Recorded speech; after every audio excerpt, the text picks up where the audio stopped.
গো, কি বলো? এই নেট ঘাটতে ঘাটতে তাজমহলের ইতিহাস পড়তেছিলাম, পাইলাম খুঁজা, কি ভালো লাগতেছিল। ছোটকালে পড়ছি, সবই মনে আছে, একটু একটু ভুল গেছিলাম। পড়তে পড়তে খুব ভাল লাগতেছিল, নেটে নেটে দেখতে দেখতে। তুমি জানো তাজমহল কে বানাইছিল? হ্যাঁ, শাহজাহান তৈরি করেছিল। শাহজাহান। কার লাগিয়া বানাইছিল? শাহজাহানের সবচেয়ে প্রিয় স্ত্রী মমতাজের জন্য বানিয়েছিল। কিন্তু এই তাজমহলের যে যারা তৈরি করছে, যে কারিগর গো, এই কারিগর গো, তাজমহল তৈরি হওয়ার পরে শাহজাহান সবাই এই হাতের ঠুন্ডা, হাতের মুঠি কাইটা দিছিল, জানো? হ্যাঁ, পড়েছিলাম, কিন্তু সঠিক মনে নেই কেন।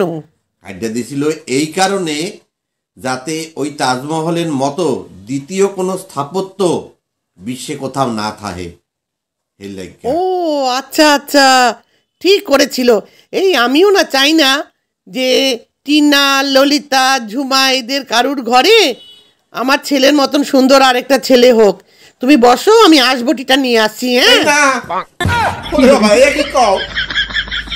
কোথাও থাকবে না, কোথাও থাকবে না তোমার পোলার মতন, স্থাপত্য পোলার মতন। আর দ্বিতীয় পোলা ললিতা, ঝুমা, টিনা, মিনা কারুর ঘরে থাকবে না। তুমি আসবটি আইনো না, আসবটি আইনো না। ওরে বাবা রে, কও কি তুমি?